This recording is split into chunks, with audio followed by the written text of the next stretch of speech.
ساڵ بەسەر دروستکردنی قوتابخانەی ئەیوبی بنەڕەتی تێپەڕی لە گەڕەکی چوارباخی شاری سلێمانی قوتابخانەکە.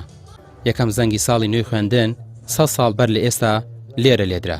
سەدەیەک بێدابڕان قوتابخانەکە مەڵبەندی پەروەردە و پێگەیاندنی چەندین کەسایەتی سیاسی و کۆمەڵاتی و هونەری گەورە بووە. لە ساڵی 1925 قوتابخانەکەمان دامەزراوە. ئەم ساڵ یادی تێپەڕبوونی 100 ساڵ بەسەر قوتابخانەکەمان ئەکەین. قوتابخانەکەمان توانیوێتی کۆمەڵێ ڕۆڵەی پەروەردکار تەندروست باش سوودی هەبێ بۆ کۆمەلگاکەمان بۆ هەموو هەرێمی کوردستانی پەروەردە کردو و هێناوێتێکایەوە.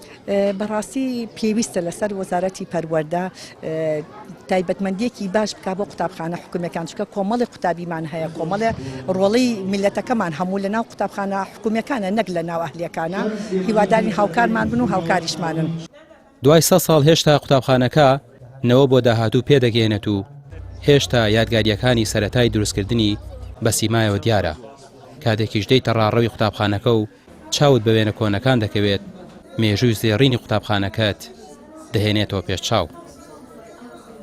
دوای 100 ساڵە هەیە و خەڵکی زۆر خزمەتی تیا کردووە، بۆیە دەڵێن قوتابخانەکانێکی گەلێ بەناوبانگتر و کۆنترەکانی سلێمانی. وەڵای من زۆر دڵم خۆشەکە قوتابخانەکەمان زۆر کۆنەوە 100 ساڵە هەیە، ئەوە سەدیەکە ئیتر جا خەڵکی زۆری تیا خوێندوێتی و ئێمەش لێ سا لە 2025 تیا خوێنی مای سەربەرزیە بۆ مەتەبەرەمان. ئەوانی ڕۆژگارێک لێرە خوێندویانە کاتێک دەگەڕێنەوە بۆ ئێرە دەڵێن هیچی لێ نەگۆڕاوە بیرەوەریان دەیانگەڕێنێتەوە بۆ سەردەمی منداڵیان.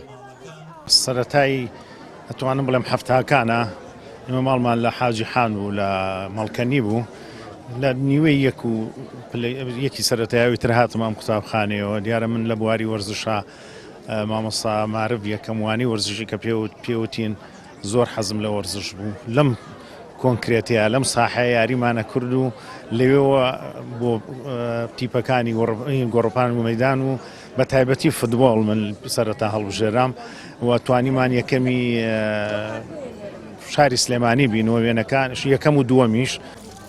قوتابخانە حکوومیەکان مێژوویەکی گرنگ و پڕ لە سەروەریان هەیە و هەر کامێکیان بۆ خۆیان مەڵبەندێکی پەروەردە و پێگەیاندن بوون.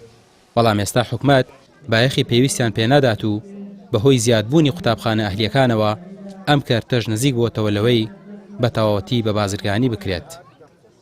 ڕامیار عوسمان، کەناڵی پێام، سلێمانی.